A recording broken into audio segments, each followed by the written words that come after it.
Easter is usually a time spent with her family. This year, as many of us are spending it apart, the Queen has called on everyone not to give up hope. This year, Easter will be different for many of us. But by keeping apart, we keep others safe. But Easter isn't cancelled. Indeed, we need Easter as much as ever. The discovery of the risen Christ on the first Easter day gave his followers new hope and fresh purpose, and we can all take heart from this.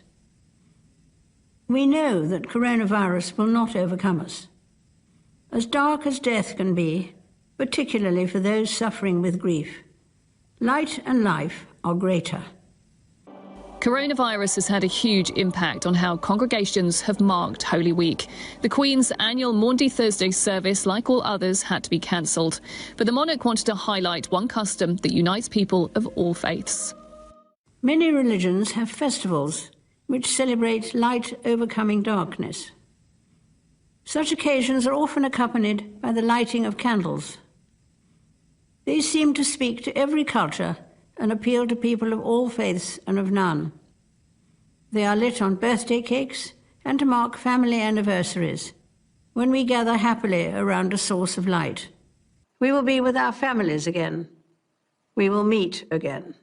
The message was recorded in the White Drawing Room at Windsor Castle, just like her televised address, with no one else allowed in the room to protect the Queen from the virus as her 14th Prime Minister remains in hospital.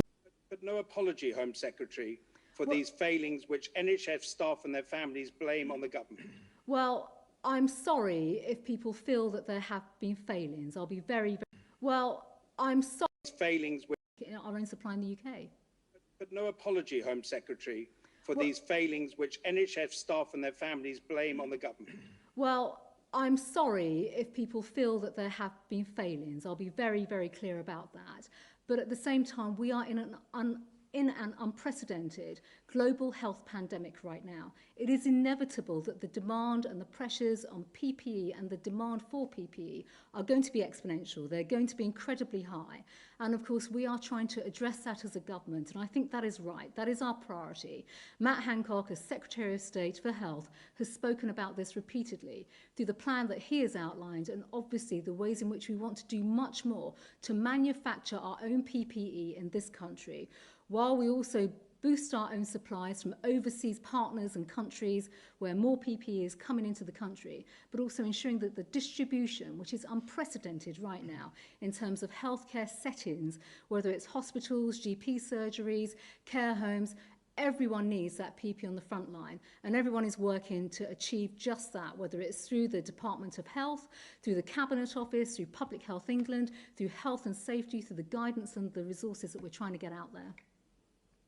To be clear, you are apologising for the lack of PPE, which has led to mass infections and deaths of several nurses and doctors. I have been very clear in what I have just said, and I'm sorry that people feel that way, but I do want to say at the same time that we are doing everything within our power and our means to ensure that we can boost our capacity when it comes to PPE and to make sure that we can get capacity. PPE